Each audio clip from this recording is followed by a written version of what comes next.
ಮನಸ್ಸಿಗೆ ತುಂಬ ಬೇಜಾರು, ಯಾವುದಕ್ಕೂ ಉತ್ಸಾಹ ಇಲ್ಲ, ಯಾವುದರಲ್ಲೂ ಫೋಕಸ್ ಇಲ್ಲ ಅನ್ನಿಸ್ತಾ ಇದೆಯಾ? ಹಾಗಿದ್ರೆ ಇದನ್ನು ಒಂದಷ್ಟು ವಿಧಾನದಲ್ಲಿ ನಮ್ಮದೇ ಪ್ರಯತ್ನವನ್ನು ನಾವು ಮಾಡ್ಬೋದಾ? ಮೊದಲನೇದು, ಮೂವ್ ಯುವರ್ ಬಾಡಿ. ಒಂದು 10 ನಿಮಿಷ ವಾಕ್, ಒಂದು 5 ನಿಮಿಷ ಸ್ಟ್ರೆಚಿಂಗ್, ಅಥವಾ ಒಂದು 10ರಿಂದ 15 ನಿಮಿಷ ರೂಮ್ ಬಾಗಿಲಾಕ್ಕೊಂಡು ನಮ್ಮದೇ ಇಷ್ಟವಾದ ಮ್ಯೂಸಿಕ್ಕಿಗೆ ಡ್ಯಾನ್ಸ್ ಮಾಡೋದು.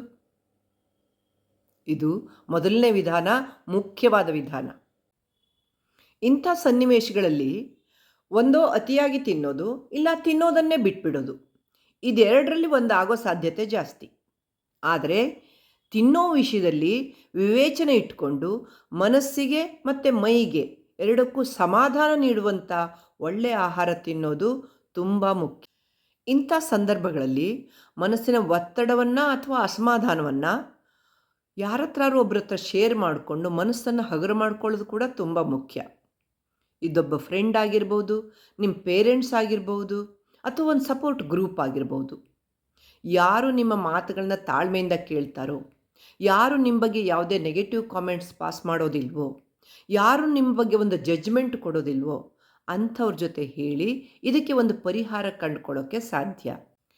ಮತ್ತೊಂದು, ನಮ್ಮ ಪ್ರತಿದಿನದ ದಿನಚರಿಯನ್ನು ಪ್ಲ್ಯಾನ್ ಪ್ರಕಾರ ಸೆಟ್ ಮಾಡೋದು. ಬೆಳಿಗ್ಗೆ ಬೇಗ ಏಳೋದು, ಒಂದು ಅರ್ಧ ಗಂಟೆ ಯೋಗ, ಧ್ಯಾನ ಅಥವಾ ಪ್ರಾರ್ಥನೆಯಲ್ಲಿ ತೊಡಗೋದು, ಇನ್ನೊಂದು ಅರ್ಧ ಗಂಟೆ ನಮ್ಮ ದೈಹಿಕ ವ್ಯಾಯಾಮಗಳನ್ನ ಮಾಡೋದು. ಆಮೇಲೆ ದಿನದಲ್ಲಿ ಯಾವ ಕೆಲಸ ಹೆಚ್ಚು ಮುಖ್ಯವಾದದ್ದು ಮೊದಲು ಮುಗಿಸ್ಬೇಕು ಅದನ್ನು ನಮ್ಮ ಒಂದು ಯೋಜನೆ ಪ್ರಕಾರನೇ ಮುಗಿಸಿ ಆದಷ್ಟು ಸಮಯಕ್ಕೆ ಸರಿಯಾಗಿ ಮಲಗೋದು. ಈ ರೀತಿಯಾಗಿ ನಮ್ಮ ದಿನಚರಿಯನ್ನು ಸೆಟ್ ಮಾಡಿಕೊಳ್ಳೋದು ಕೂಡ ತುಂಬ ಮುಖ್ಯ. ಇನ್ನೊಂದು, ನಮ್ಮ ಕಣ್ಣಲ್ಲಿ ನೀರಿಳಿದ್ರೆ ಅದು ನಮ್ಮ ದೌರ್ಬಲ್ಯದ ಸಂಕೇತ ಅಲ್ಲ. ಮನಸ್ಸಿನ ಒತ್ತಡವನ್ನು, ದುಃಖವನ್ನು ಹೊರಹಾಕಿ ಮನಸ್ಸನ್ನು ಹಗುರು ಮಾಡಿಕೊಳ್ಳೋ ಅಂಥ ದೇಹದ ಒಂದು ಕ್ರಮ ಅಷ್ಟೇ. ಅದರಿಂದ ಅಳು ಬರ್ತಾ ಇದ್ದರೆ ಯಾರೋ ನನ್ನನ್ನು ವೀಕ್ ಅಂತ ತಿಳ್ಕೊಂಬಿಡ್ತಾರೋ ಅನ್ನೋ ಭಯ ಬೇಡ.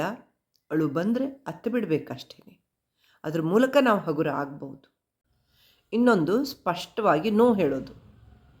ಇಷ್ಟ ಇಲ್ಲದೆ ಇರೋ ವ್ಯಕ್ತಿಗಳನ್ನ ಭೇಟಿಯಾಗೋಕ್ಕೆ, ಇಷ್ಟ ಇಲ್ಲದೆ ಇರೋ ಫಂಕ್ಷನ್ಗಳಿಗೆ ಹೋಗೋಕ್ಕೆ, ಇಷ್ಟ ಇಲ್ಲದೆ ಇರೋ ರೀತಿಯಲ್ಲಿ ಸಹಾಯ ಮಾಡೋಕ್ಕೆ, ಯಾರದೇ ಮುಲಾಜಿಗೆ ಬೀಳ್ದೇನೆ ಸ್ಪಷ್ಟವಾಗಿ ನೋ ಹೇಳಬೇಕು. ಇದೆಲ್ಲ ಟಿಪ್ಸ್ಗಳಲ್ಲಿ ಒಂದೆರಡಾದರೂ ನೀವು ಫಾಲೋ ಮಾಡಿ ನಿಮ್ಮ ದುಃಖವನ್ನು ಕಡಿಮೆ ಮಾಡ್ಕೊಳ್ಬೋದಾ? ಆತಂಕವನ್ನು ಪರಿಹರಿಸ್ಕೊಳ್ಬೋದಾ? ಯಾವುದದು? ಕಾಮೆಂಟ್ ಮಾಡಿ.